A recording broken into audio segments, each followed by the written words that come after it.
والسلام على سيد الأنبياء والمرسلين وعلى آله وأصحابه أجمعين أما بعد فأعوذ بالله من الشيطان الرجيم بسم الله الرحمن الرحيم قال الله عز وجل في القرآن المجيد وأقيموا الصلاة وقال النبي صلى الله عليه وسلم صلوا كما رأيتموني أصلي او كما قال علیہ الصلاۃ والسلام۔ اللہ تعالیٰ نے نماز کا حکم فرمایا اور فرمایا اقیموا الصلاۃ، نماز قائم کرو، نماز پڑھو نہیں فرمایا بلکہ نماز قائم کرو، اور قائم کرنے کا معنی آپ کو بتایا تھا کہ نماز کے ظاہری اور باطنی حقوق کی رعایت کرتے ہوئے اسے پڑھو۔ ظاہری حقوق یہ ہیں کہ جو چیزیں اس کے لیے ضروری ہیں وہ علم سیکھو اور پھر پڑھو، اور دوسری بات کہ اپنے دل کے ساتھ، اپنے قلب کے ساتھ اپنے رب کی طرف متوجہ ہو کر پڑھو۔ سرکار دو عالم صلی اللہ علیہ وسلم سے سوال کیا گیا مل احسان یا رسول اللہ، اے اللہ کے رسول صلی اللہ علیہ وسلم احسان کیا ہے؟ تو حضور نے فرمایا الاحسان کا ان تعبد اللہ کأنک تراہ، احسان یہ ہے کہ تو اللہ کی عبادت ایسے کر گویا کہ اسے دیکھ رہا ہے۔ فإن لم تکن تراہ فإنہ یراک، بس اگر تو اسے نہیں دیکھتا تو وہ تو تجھے دیکھتا ہی ہے۔ تو اللہ کے دیکھنے کے تصور کے ساتھ عبادت کرنا چاہیے۔ تو ان چیزوں سے اگر بندہ ہٹتا ہے تو پھر نماز میں ناپسندیدگی اور کراہت پیدا ہوتی ہے۔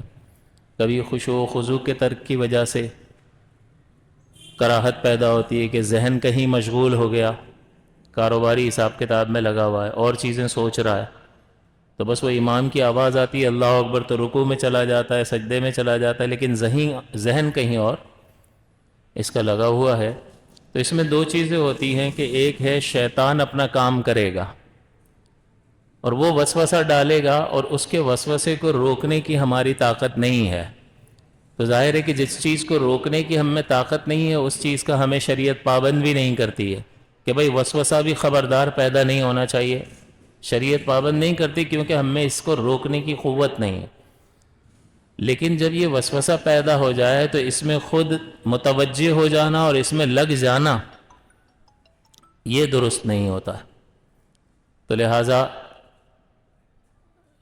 خیال آئے تو اس کو جھٹکنا لازم ہوتا ہے، بار بار جھٹکے اور اللہ کی طرف متوجہ ہو، یہ باعث اجر و ثواب ہوگا، نہ یہ کہ انوالو ہو جائے، اس میں لگ جائے اور اسی میں سوچ میں گرفتار ہو جائے۔ اب جب اس کا کردار شروع ہوگا تو پھر ظاہر ہے کہ اس میں ناپسندیدگی اور کراہت پیدا ہوگی۔ اسی طرح خارجی چیزیں جو ہیں اس کے بارے میں اگر وہ کوئی ایسی حرکت کرتا ہے جس کی بنا پر خشوع اور خضوع میں فرق پڑتا ہے تو وہ بھی ناپسندیدہ ہوتی ہے، اور ناپسندیدہ چیز کو مکروہ کہا جاتا ہے، کراہت ہے جس میں ناپسندیدگی ہے۔ حتیٰ کہ آپ یہ غور فرمائیے کہ نمازی کے آگے سے گزرنے سے منع کر دیا گیا، اور فرمایا اگر اس کو پتہ ہوتا کہ اس نمازی کے آگے سے گزرنے میں کیا مصیبت ہے، کیا خرابی ہے، تو یہ 40 دن تک کھڑا رہتا لیکن گزرتا نہیں، چاہے کتنا ہی ضروری کام ہو۔ اور صحابی کہتے پتہ نہیں 40 کا سنا تھا میں نے، دن کہا تھا یا سال کہا تھا یہ پتہ نہیں ہے۔ تو انہوں نے دونوں کہے کہ بھئی جو اللہ کے رسول نے فرمایا، مجھے 40 کا نمبر تو سنائی دیا لیکن دن فرمایا یا سال فرمایا یہ مجھے یاد نہیں رہا۔ تو انہوں نے دونوں ہی روایت کر دی۔ تو 40 دن بھی کیا کم ہے؟ یعنی کتنا بھی ضروری کام ہو نہیں گزرنا۔ بھئی کیا مسئلہ ہے اس میں گزرنے میں؟ کیا ہے اس میں گزرنے میں؟ اس کی نماز میں خلل پیدا ہوگا۔ تو باہر سے ایک آدمی جو ہے اس کو منع کر رہے ہیں کہ نماز میں بگاڑنا پیدا کر۔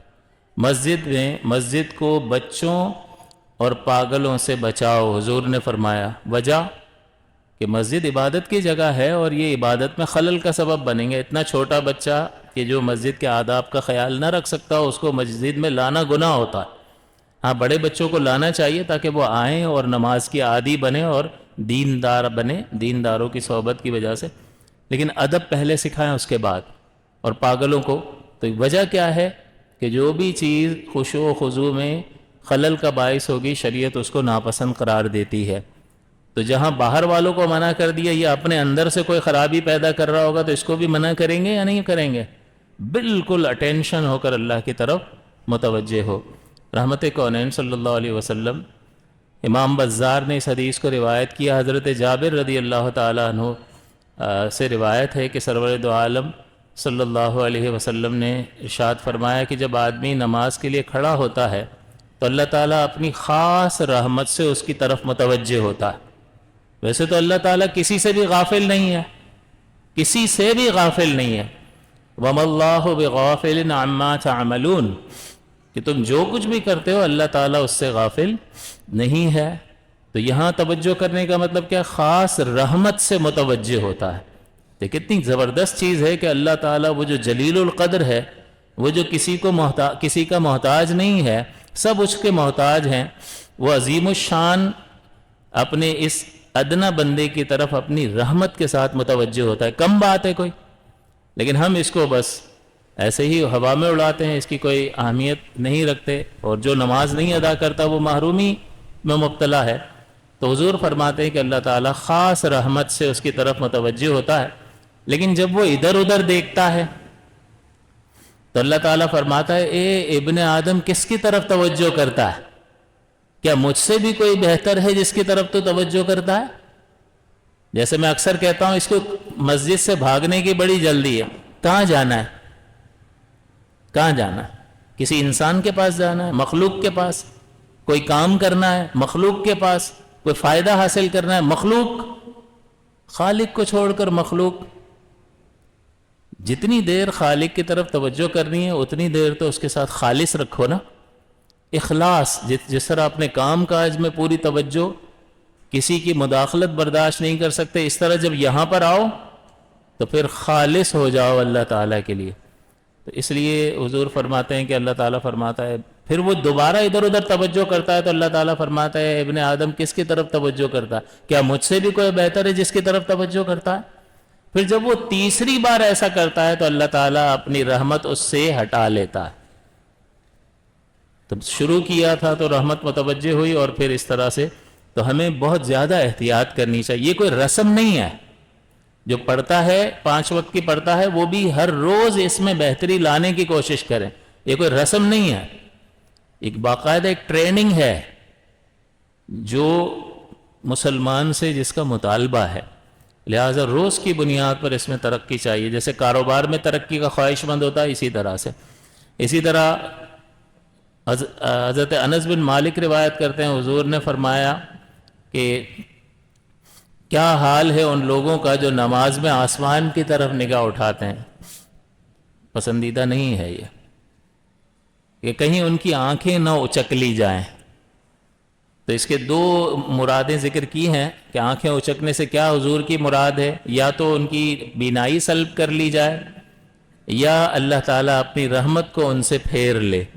تو نماز میں بعض لوگوں کی عادت ہوتی ہے اوپر دیکھتے ہیں، تو یہ بھی مکروہ ہوتا ہے، حدیث میں بیان کیا گیا۔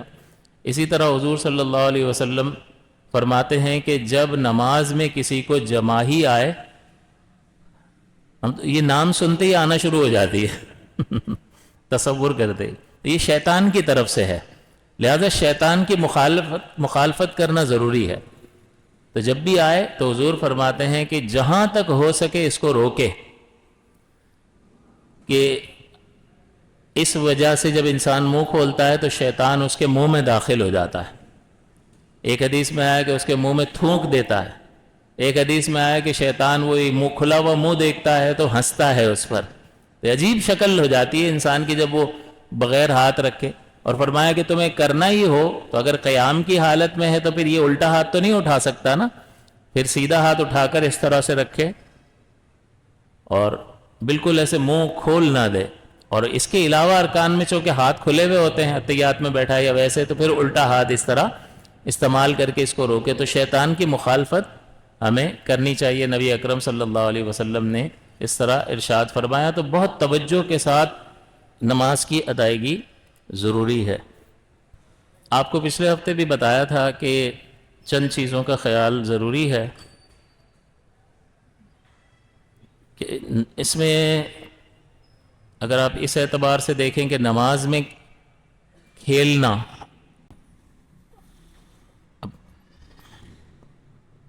یا کپڑا سمیٹنا یا لٹکانا. اب سوال یہ پیدا ہوتا ہے نماز میں کون کھیلتا ہے؟ نماز میں کھیلتا تو کوئی نہیں ہے، لیکن حضور نے کھیلنے سے تعبیر بہرحال فرمایا، یعنی یوں کہ خشوع و خضوع کی راہ میں جو چیز رکاوٹ ہو. ایک صحابی آپ کو بتایا تھا کہ نماز کی حالت میں اس طرح سے داڑھی سے کر رہے تھے، تو حضور نے فرمایا اگر اس کا دل خشوع پذیر ہوتا تو اس کے اعضاء بھی خشوع پذیر ہوتے. تو اس کا مطلب یہ ہوا کہ اگر اندر خشوع و خضوع ہوگا تو بالکل اطمینان ہوگا، اور اطمینان کے ساتھ اپنے ہاتھ پیر سے بھی اور نگاہوں سے بھی کوئی ایسی حرکت نہیں کرے گا جو کراہت کا سبب بن رہی ہو. تو لہٰذا کس کس چیز سے بندہ بدن سے اور کپڑوں سے نہ کھیلے. بار بار کپڑے ٹھیک کر رہا ہے، یہ مکروہ ہے. بلکہ علماء نے لکھا کہ اگر گرد سے بچانے کے لیے بھی کپڑا سمیٹے گا تو یہ بھی مکروہ ہے. تو آپ خود سوچ لیں کہ جب گرد سے بچانے کے لیے اس طرح سمیٹنا مکروہ ہے تو پھر خامخواہ کی عادت اور زیادہ مکروہ ہوگی. لہذا ان چیزوں کو ان کے حال پر چھوڑ دیں اور اپنے اللہ کی طرف توجہ کریں. یہ چیزیں ناپسندیدہ ہیں. دوسرا، اس میں سمیٹنا بھی آ گیا، کھیلنا بھی آ گیا. تیسرا ہے لٹکانا. تو کپڑے کو لٹکانے سے متعلق میں نے آپ کو پچھلی بار بھی بتایا تھا کہ کپڑا لٹکانا مکروہ ہوتا ہے. وہ اس طرح کہ دونوں کنارے لٹک رہے ہوں. تو آپ نے کوئی چادر لیا، مفلر لیا اور ایسے گلے میں ڈال لیا اور دونوں کنارے لٹکا لیے. ایک ادھر لٹک رہا ہے، ایک ادھر لٹک رہا ہے اور نماز پڑھ رہے ہیں. سردیوں میں جہاں بہت زیادہ سردی ہوتی ہے یہ اکثر چیزیں دیکھنے میں آتی ہیں. تو یہ لٹکا لیا اور نماز پڑھ رہے ہیں. اور یہاں بھی فجر کے وقت میں لوگ پہن کر آ جاتے ہیں اور پھر اسی طرح کر رہے ہوتے ہیں. تو یہ مکروہ ہے. اسی طرح سے ایک ہی کندھے پر رکھا ہے لیکن اس کا ایک سرا پیچھے کی طرف لٹک رہا ہے اور ایک سرا آگے کی طرف لٹک رہا ہے، یہ بھی مکروہ ہوتا ہے. ہاں یہ درست ہے کہ ایک سرا لٹک رہا ہو دوسرا آپ کندھے پر ڈال لیں. جیسے عموماً چادر اوڑھتے ہیں اور ایک سرا اس کا لٹک رہا ہوتا ہے، دوسرا اس طرح ڈال لیا، تو یہ ٹھیک ہے، یہ جائز ہے، یہ مکروہ نہیں ہے. اسی طرح مفلر ہے، مفلر جو ہے ایک سرا لٹک رہا ہے اور دوسرا آپ نے اس طرح گلے میں ڈال لیا، تو یہ لپیٹ کر اگر ڈال لیا تو پھر اس کو لٹکانا نہیں کہتے بلکہ اس کو پہننا اور اوڑھنا کہا جاتا ہے. تو یہ مکروہ نہیں ہے. اس میں ایک سوال یہ پیدا ہوتا ہے کہ یہ ویسٹ کوٹ ہے، آپ نے پہن رکھی ہے، تو بٹن کھلے رکھ کے نماز پڑھیں گے تو کیا یہ لٹکانے میں آئے گا؟ یہ مکروہ ہوگا؟ تو یہ لٹکانے میں نہیں آئے گا، یہ اس کو پہننا ہی کہتے ہیں.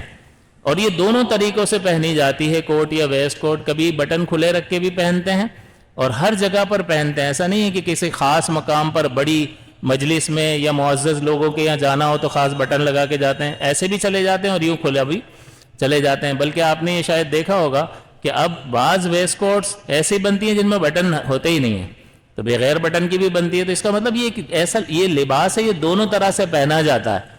تو اس کو لٹکانا نہیں کہیں گے کہ آپ نے یوں پہن لیا بٹن چھوڑ دیے تو یہ لٹکانے. تو بٹن اگر لگا بھی لیں تو یہ تو سرے تو لٹک رہے ہیں، تو یہ لٹکانا نہیں کہلاتا ہے. لہٰذا ویسٹ کوٹ کے اگر بٹن کھلے ہوں یا کوٹ کے بٹن کھلے ہوں تو اس میں کوئی کراہت نہیں ہوتی ہے.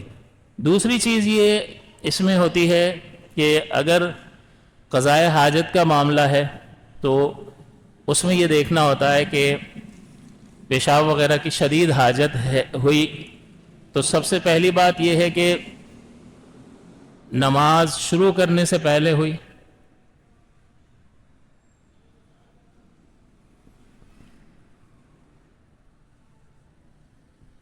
یا نماز کے دوران ایسا ہوا، شدید حاجت ہوئی. اب یہاں یہ ہے کہ اگر وقت ہے، یعنی وقت ابھی ہے، تنگ نہیں ہے وقت، نماز قضا نہیں ہوگی اس کا ڈر نہیں ہے، تو یہ شروع کرنا ہی گناہ ہوگا. حدیث پاک میں آیا، حضور نے فرمایا کہ جس کو بیت الخلاء جانے کی حاجت ہو اور نماز کا وقت ہو تو وہ پہلے بیت الخلاء جائے اور اس کے بعد نماز کے لیے آئے. کیونکہ ظاہر ہے کہ یہ تو توجہ بٹے گی اس سے، تو توجہ رہ ہی نہیں سکتی ہے. تو یہ آگے سے گزرنا اور دوسری ساری چیزیں اور بچوں کو نہ آنے دینا، سب توجہ کا ہی تو مسئلہ ہے زیادہ تر. تو اس سے بھی توجہ نہیں رہے گی، لہٰذا ایسی حالت میں تو نماز شروع کرنا ہی منع ہے. اب بعض لوگ جلدی جلدی میں کہ بھئی وضو ایسا لگ رہا ہوتا ہے کہ ٹوٹ جائے گا، لیکن یار وضو ہے نا، ابھی کون جائے اور کرے، اور شروع ہو گئے اور جلدی جلدی جیسے تیسے پڑھ لی. تو یہ مکروہ ہے، یہ درست نہیں ہے. شروع کرنا ہی گناہ ہے. تو اس کو چاہیے کہ شروع نہ کرے، بلکہ پہلے فارغ ہو اور اس کے بعد اطمینان سے نماز ادا کرے. اور اگر وقت نہیں ہے، وقت تنگ ہے، اگر وقت ہو تو شروع کرنا ہی گناہ ہے. لیکن اگر وقت تنگ ہے، آخری وقت میں نماز پڑھنے لگا ہے اور واش روم جانے کی بھی حاجت ہے، صرف 5 منٹ رہتے ہیں، ابھی وضو کر کے آ گیا یا اس کا وضو ہے اور اس کو حاجت محسوس ہو رہی ہے اور شدید بھی ہے، لیکن مسئلہ یہ کہ اگر واش روم جا کر آتا ہے تو نماز قضا ہو جائے گی. تو اب اسی حالت میں اگر وقت تنگ ہے تو ایسے ہی پڑھ لے،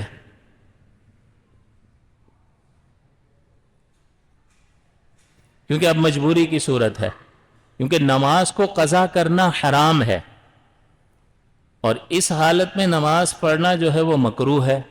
تو حرام زیادہ سخت ہوتا ہے، مکروہ اس سے کم درجے کا ہوتا ہے. تو اس کے مقابل کوئی بھی چیز نہیں، حالات سازگار ہیں، وقت ہے تو پھر اس پر عمل کریں گے، واجب پر عمل کریں گے اور جائیں گے اور فریش ہو کر آ کر نماز ادا کریں گے. لیکن ایک طرف اگر اس کی رعایت کرتے ہیں اور واش روم جا کر وضو کر کے اب نماز پڑھتے ہیں تو قضا ہو جائے گی. اب قضا کرنا حرام ہے، اس کو وقت پہ پڑھنا فرض ہے، اور واش روم جا کر فریش ہو کر آنا یہ واجب ہے. تو ایک طرف فرض اور ایک طرف واجب. فرض اعلیٰ ہوتا ہے، واجب اس سے نیچے ہوتا ہے. فرض کو پورا کریں گے، واجب کو اس وقت چھوڑ دیں گے. دوسرا، نماز کے وقت تو کچھ بھی نہیں تھا، نماز شروع کر لی اور اس کے بعد یہ حالت ہوئی کہ شدید ضرورت پیش آئی، وضو ٹوٹنے کا محسوس ہو رہا ہے. تو بات وہی ہے کہ اگر وقت میں گنجائش ہے تو توڑ دے، توڑنا واجب ہے. نماز توڑے، فریش ہو کر آئے اور نماز پڑھے. اور اگر ایسے ہی پڑھ لی تو گناہگار ہوا. تو اب ہر ایک اپنی حالت پر غور کرے کہ بعض اوقات نماز کے دوران اس طرح کی کیفیت پیدا ہوتی ہے اور اب کون توڑ کے جائے اور وضو اور یہ اتنا، اور پھر دوبارہ 10 منٹ اور نکل جائیں گے. تو یہ تو کرنا پڑے گا ورنہ نماز مکروہ ہوگی. اور ایک ہی چیز یاد رکھنا ہے، اپنے نفس کو کہنا ہے کوئی رسم نہیں ہے، یہ کوئی گنتی نہیں ہے جو پوری کرنے کے لیے آیا کہ جیسے تیسے گنتی پوری کری چلو بھاگو. ایسے نہیں ہوتا. وہ ذات اقدس دلوں کا حال جانتا ہے. آپ کارخانے میں کام کرتے ہو تو سیٹ کی نگاہ سے چرا کر 2 چیزیں تھوڑی گڑبڑ بھی کر دو گے تو وہ بھی نہیں کرنی چاہیے، اللہ جانتا ہے. لیکن سیٹ کو پتہ نہیں چلے گا، یہاں تو اللہ تعالیٰ ہر چیز سے واقف ہے. تو اس سے پھر انسان کی ترقی نہیں ہو سکتی. کہتے ہیں نماز میں دل نہیں لگتا اور فلاں، اور یہ بہت ساری ایسی بیماریاں بھی اس میں ہوتی ہیں جس کی وجہ سے مسائل پیدا ہو رہے ہوتے ہیں. تو بہرحال اگر دوران نماز ایسی کیفیت پیدا ہوئی تو توڑنا، شدت محسوس ہوتی ہے، توڑنا واجب ہے. اگر ایسے ہی پڑھ لے گا تو گناہگار ہوگا اگر وقت میں وسعت ہے. لیکن اگر وقت تنگ ہے، اسی طرح سے ہے، اگر وقت تنگ ہو، دوران نماز یہ حالت پیدا ہوئی، درس کے بعد بات کیجیے گا، بیٹھ جائیں، ابھی بیٹھ جائیں. اگر وقت تنگ ہے، دوران نماز ایسی صورتحال پیدا ہو گئی، تو اس صورت میں مسئلہ یہ ہے کہ وہ نماز پڑھ لے. وجہ اس کی یہ ہے کہ فرض ایک طرف ہے اور واجب ایک طرف ہے، لہٰذا یہ لازم ہے کہ وہ نماز پڑھے گا، قضا نہیں کرے گا. تو اس صورت کو آپ نے اپنے ذہن میں رکھنا ہے کہ اگر ایسی صورت پیدا ہو جاتی ہے اور وقت میں وسعت ہوگی تو فریش ہو کر نیا وضو کر کے نماز ادا کرنی ہے. اگر وقت تنگ ہے اور یہ صورتحال پیدا ہو جاتی ہے تو پھر نماز قضا نہیں کریں گے، نماز ادا کرنا لازم اور ضروری ہے. پھر اس میں آخری مسئلہ ذکر کر کے ختم کرتے ہیں کہ ادھر ادھر بعض اوقات لوگ چہرہ پھیرتے ہیں، یوں دیکھ لیا، یوں دیکھ لیا، یا کنکھیوں سے دیکھ رہے ہوتے ہیں، چہرہ یوں ہی رکھے کہ ادھر دیکھ رہا ادھر. اس کی بھی کیا ضرورت ہے؟ مطلب کیوں ایسی ضرورت پیش آئی ہے؟ بعض اوقات ضرورت ہوتی ہے کہ کوئی ایسی آہٹ ہوئی اور جس سے لگا کہ کوئی نقصان ہو جائے گا تو نگاہ چلی گئی، وہ الگ بات ہے. کہ نماز پڑھ رہا تھا اور ایک دم جو ہے وہ شارٹ سرکٹ کی آواز آئی، یوں کر کے دیکھ لیا. یہ ضرورت کی رعایت ہوتی ہے، لیکن ویسے ہی عادت بنا لی. تو اگر کوئی چہرہ یوں پھیر لے تو اس سے نماز نہیں ٹوٹے گی، لیکن یہ مکروہ تحریمی ہے. اور وہی والی بات کہ بندہ ادھر ادھر التفات کرتا ہے تو اللہ فرماتا ہے کس کی طرف توجہ کر رہا ہے؟ کیا مجھ سے بھی کوئی بہتر ہے جس کی طرف توجہ کر رہا ہے؟ تو یہ التفات کرنا درست نہیں ہوتا. تو اس سے نماز مکروہ تحریمی ہوگی. اگر چہرہ اس نے پھیر لیا ٹوٹے گی نہیں. اب اس مسئلے کا کیا فائدہ ہے بتانے کا؟ ایک تو یہ کہ مکروہ چہرہ ادھر ادھر نہیں کرنا ہے. دوسرا بتانے کا فائدہ یہ ہے کہ اگر آخری وقت چل رہا ہو، آپ 5 منٹ آخر کے ہیں اور آپ نے نیت باندھی، نماز آپ پڑھ رہے ہو، اور کسی وجہ سے آپ نے یوں چہرہ کر لیا، تو اب یہ نماز ٹوٹ گئی ہے، یہ نماز ہی میں ہے. تو آپ کہو گے یہ نماز ہی میں ہے، لہذا ایسا نہیں کہ وہ اب وقت آخری ختم ہونے والا ہو گیا اور اس کا چہرہ ایسے مڑا ہے تو یہ توڑ دے تو اب تو قضا ہو جائے گی. تو لہٰذا یہ نماز ہی میں ہے، چہرہ پھیرنے سے نماز نہیں ٹوٹی، لیکن ایسا کرنا مکروہ تحریمی ہے، حرام کے نزدیک. اور کنکھیوں سے دیکھنا یہ مکروہ تنزیہی ہے، شریعت اس کو بھی ناپسند کرتی ہے، لیکن یہ گناہ نہیں ہے. لیکن اگر سینہ ہی پھیرا تو اگر سینہ پھیر دیں گے تو نماز ٹوٹ جائے گی. تو چہرہ پھیرنا، سینہ پھیرنا نماز ہی توڑ دے گا، چہرہ پھیرنا اس سے کم درجے کا ہے، مکروہ ہو جائے گی، لیکن نماز باقی رہے گی. اور کنکھیوں سے ادھر ادھر دیکھنا جو ہے اس میں نماز مکروہ ہوگی، مکروہ تنزیہی عمل ہے. لیکن ایسا نہیں ہے کہ شریعت جو ہے وہ اس پر گریفت فرمائے اور اس کو گناہ قرار دے. لیکن بہرحال اس کی بھی کرنے کی کوئی ضرورت نہیں ہے. اللہ تعالیٰ کی طرف متوجہ رہ کر انسان کو نماز ادا کرنی چاہیے. نبی اکرم صلی اللہ علیہ وسلم فرماتے نماز میری آنکھوں کی ٹھنڈک ہے. تو کس طرح سے یہ، اور حضور کو کوئی بھی مسئلہ درپیش ہوتا تو حضور نماز پڑھا کرتے تھے. اسی لیے نماز حاجات کا ذکر کیا گیا ہے کہ نماز حاجت جو ہے 2 رکعت نماز حاجت کے وقت انسان پڑھے، اور اس میں پہلی رکعت میں سورہ فاتحہ کے بعد 3 بار آیت الکرسی پڑھے، اور اس کے بعد اگلی جو رکعت ہے اس میں سورہ فاتحہ کے بعد 3 قل پڑھ لے.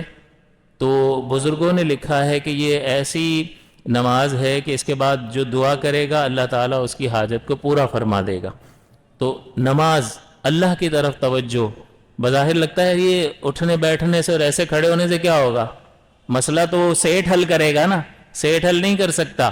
لا قوت الا باللہ، جو اللہ چاہتا ہے وہی ہوتا ہے، اللہ کے سوا کسی کی بھی کوئی قوت نہیں ہے. لہٰذا یہ بڑی برکت والی چیز ہے. حضور کو جب بھی کوئی پریشانی درپیش آتی تو آپ نماز پڑھا کرتے تھے. لہٰذا بڑی توجہ کے ساتھ، اطمینان کے ساتھ نماز ادا کریں اور اس کے تمام حقوق کو ادا کریں. اللہ تعالیٰ سے دعا ہے اللہ تعالیٰ ہم سب کو عمل کی توفیق عطا فرمائے.